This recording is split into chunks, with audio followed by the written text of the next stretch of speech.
Hello friends, जय माँ बगला हूँ जय सिंह। देखिए, आज सप्तमी दोपहर को कुछ 12:30 से 12:17 से स्टार्ट हुई है और सप्तमी कल दोपहर को 12:17 तक है। मेरा जाप पूरा हो चुका है ऑलमोस्ट कुछ 20 या 30, मतलब नॉर्मल पूरा टोटल अगर ज़्यादा करा जाए तो 30,000 जाप बाकी है और भी सब मिला तो 2.25 लाख जाप हो चुका है। लेकिन एक सिर्फ काली माता का जाप बोलो तो 30,000 जाप और बचा है, वो भी अभी रात तक पूरा हो जाएगा। क्योंकि माँ का जिस आदेश अनुसार मैंने सोचा था शाम को मैं अभिषेक करूँगी, लेकिन नहीं, सप्तमी आज 12:17 से जो शुरू हुई है कल दोपहर को 12:17 पे रहेगी। जो लोग अष्टमी नवमी का हवन करते हैं, अगर वो अष्टमी का हवन करेंगे तो कल 12:17 के बाद ही करना, क्योंकि 12:17 से अष्टमी शुरू हो रही है।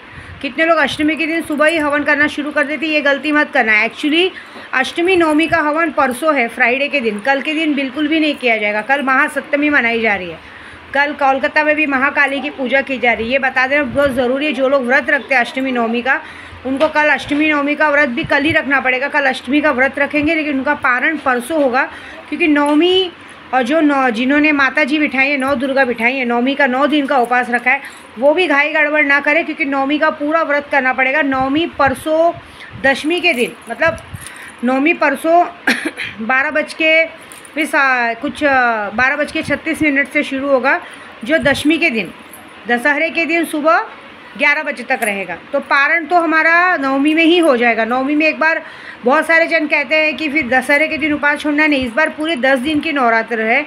तो आपको नवमी जैसे ही लगेगा, नवमी में आप परसों के दिन 12 बजे के बाद, अष्टमी नवमी का हवन परसों करेंगे तो ज़्यादा ही अच्छा है। लेकिन कुछ लोग अगर कल करना चाहते हैं तो शाम को करें 12 बजे के बाद, मतलब दोपहर को 3 बजे से मुहूर्त है। और जो नवमी का हवन करना चाहते हैं, नवमी का हवन शाम को, दोपहर को 12 बजे से नवमी लगेगी, लेकिन नवमी का हवन शाम को 6 बजे से शुरू होगा। 6 बजे से लेके दशहरे के दिन तक आप कर सकते हो, लेकिन दशहरे के दिन का मान नहीं रहेगा, परसों के दिन का ही मान रहेगा। तो परसों के दिन नवमी जब शुरू होगी तब आप शाम तक हवन करके लड़कियों के कन्या पूजन करवा सकते हैं। कन्या पूजन करा के परसों ही आपको 12 बजे के पहले पारण कर लेना है। दशमी के दिन पारण करने का कोई मतलब नहीं, फिर 10 दिन की पूरा 10 दिन का उपवास हो जाता है, वो मीनिंग नहीं रहेगा। दूसरी बात है, जो मुझे लौंग से अभिषेक करना है, देखिए माता रानी कितनी खुश है। माता रानी बरस के बता रही हैं कि हमारी पूजा से वो बहुत ज़्यादा खुश हैं। मैं आपको सच बोलूँ ना, मैं इतनी जो अपने सैलानी बाबा की पूजा कर रही हूँ डेली, वो पूजा भी चालू है। अभी तक शायद मेरे ख्याल से 2-2.25 लाख जब हो चुका है, जिन्नात हाजिर हो चुके हैं। क्योंकि मैं अभी आपको सच बोलूँ, मैं पूजे पे बैठ रही थी ना, पूजे में बैठने के पहले ही कही कि आप मुझे दिखा तो रहे, मुझे आभास तो दिखाओ कि मैं कैसे पहचानूं कि वो आ गए हैं, कुछ तो करो। रात को ही मैंने कहा था कि मुझे 1 दिन की बारिश चाहिए, तो सुबह से तो था ही, लेकिन बारिश हुई है और अब तक बारिश हो रही है। ये बहुत बड़ा प्रमाण है शक्तियों का। अब देखिए, आप माने ना माने, मैं उसके लिए कुछ नहीं कर सकती, लेकिन मुझे इन्हीं सब चीज़ों में विश्वास है। अगर मैंने कुछ कहा और वो चीज़ें होती हैं तो मुझे ऐसा लगता है कि बस अब भगवान मेरे आसपास है, ऐसा। तो अभी जो हमारा लौंग का अभिषेक होगा वो रात को करीबन 12 से 12:30 बजे के बीच में होगा, क्योंकि बीच में होना चाहिए ना। 12:15 बजे से तो शुरू हुआ है, कल दोपहर को 12 बजे तक होगा, तो हमें रात्रि के टाइम का माने 12:15 बजे का आदेश दिया है। 12:15 बजे लौंग और इसका अभिषेक होगा। बहुत सारे जन मुझे कह रहे हैं कि माँ मेरी पूजा ऐसे कर दो, वो कर दो। देखिए, सबसे बड़ी बात, अगर आपके पास माता रानी के लिए पैसे नहीं तो क्या मतलब है। देखिए, मुझे भी सामान लाना पड़ता है, इतना देर तक मैं जप कर रही हूँ, माँ को श्रृंगार कर रहे हैं, लौंग का अभिषेक होगा, उसके बाद का प्रमाण क्या होगा तो पता। अभी कहते हैं ना 99% माने तो बारिश ला के पूरा काम आधा कर ही दिया है, थोड़ा सा बचा है, वो भी अभिषेक होने के बाद पूरा हो जाएगा। अब क्या सोच के माने रात को 12:15 बजे का टाइम दिया, मुझे नहीं पता, लेकिन ये बात तो पक्की कि 12:15 बजे लौंग से माँ को अभिषेक होगा। मुझे कोई हवन तो करना नहीं है, मुझे माँ के चरणों में लौंग अर्पित करना है मंत्र बोलते हुए। लेकिन उसके पहले मंत्रों का जाप हुआ है, 3 दिन से मंत्रों और जायफल का जाप हो रहा है। इलायची का हार चढ़ा है, आपने देखा होगा छोटी सी काली माता को लौंग का हार चढ़ा है। तो पूजा बहुत अच्छी हुई है।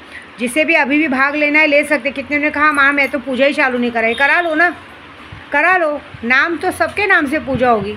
अभी भी आप चालू कराएंगे तो आपके भी नाम से थोड़ा सा लौंग आएगा और उसमें मिक्स हो जाएगा, है ना। जिनको सच में इच्छा है वो करवा लेते हैं, और जिन्होंने करवा चुके हैं उनके लिए तो चलो बहुत ही अच्छा रिजल्ट आने वाला है। ठीक है, तो बस ये मुहूर्त बताना था मुझे कि मुहूर्त की गलती ना करें। परसों नवमी के दिन जब आपका व्रत छूटेगा तो आप 9 कन्या को जिमा दिए। देखिए, एक बार हवन हो गया, 9 कन्या को जिमा दिया तो मतलब माँ ने प्रसाद खा लिया। उसके बाद भी कितने लोग दशमी तक हवन रखते हैं, उसका कोई मतलब नहीं, मतलब उपवास रखते हैं उसका कोई मतलब नहीं। आपने एक बार माँ को, हवन का मतलब क्या होता है मालूम है? हवन का मतलब होता है हम माँ को खाना खिलाते हैं। हवन के ज़रिए माँ को खाना लगता है। हम माँ को जो भोग लगा देते हैं, अब जो खाना बनाएंगे हम माँ को भोग लगाएंगे। कितने लोग क्या करते हैं, हवन के पहले खाना नहीं चढ़ाते, हवन के बाद चढ़ाते। ये गलती बिल्कुल मत कीजिए। आप जब नवमी का हवन करें, हवन के पहले माँ हमारे साथ 9 दिन व्रत रखती, वो भी हमारे साथ फल फ्रूट प्रसाद खाती है, तो उन्हें हवन के पहले हमें खाना देना पड़ता है, क्योंकि हवन के बाद उनकी विदाई हो जाती है। सारे 9 ग्रह देवता, गौरी गणेश सब अपने अपने घर चले जाते हैं, तो हवन के ज़रिए हम सामग्री खिलाते हैं। इसीलिए कि मैं जब भी हवन करती हूँ, जायफल से करती हूँ, काली मिरी से करती हूँ, पंचमेवा से करती हूँ, घी से करती हूँ, खजूर से करती हूँ, क्योंकि ये सारी चीज़ें खिलाना अच्छा है। मैं वो बाकी चीज़ों से नहीं करती हूँ, ऐसी बात है। लेकिन हवन के बाद अगर आप भगवान को खाना चढ़ाएंगे तो एक बात याद रखिए कि भगवान आपके घर से भूखे चले गए, उन्होंने खाना नहीं खाया, आपके घर में सिर्फ मूर्ति स्थापित रह जाती है। भगवान अपने अपने घर चले जाते हैं। वो कहने के लिए कहते हैं कि विसर्जन बाकी, ऐसा नहीं। हवन होने के बाद, हवन होना ही मतलब ये होता है कि आपने भगवान की विदाई कर दी। इसलिए याद रखिए, हवन के पहले माँ को भोग लगाइए, खाना चढ़ाइए, उसके बाद हवन के बाद 9 कन्या को पूजिए। जब आप 9 कन्या को खाना खिलाते हैं ना, तो एक बात याद रखिए, 9 कन्या को खाना खिलाने का मतलब आप साक्षात देवी माँ को खाना खिला रहे हैं। जब देवी माँ ने खाना खा लिया तो आपके व्रत रखने का कोई मतलब नहीं होता है। आप खाना खिलाने में तो आराम से खाना खा सकते हैं, अपना उपवास छोड़ सकते हैं। तो ये काम कीजिए। मुझे जितना पता है मैंने बता दिया, बाकी आपकी इच्छा। ठीक है, जय माता दी।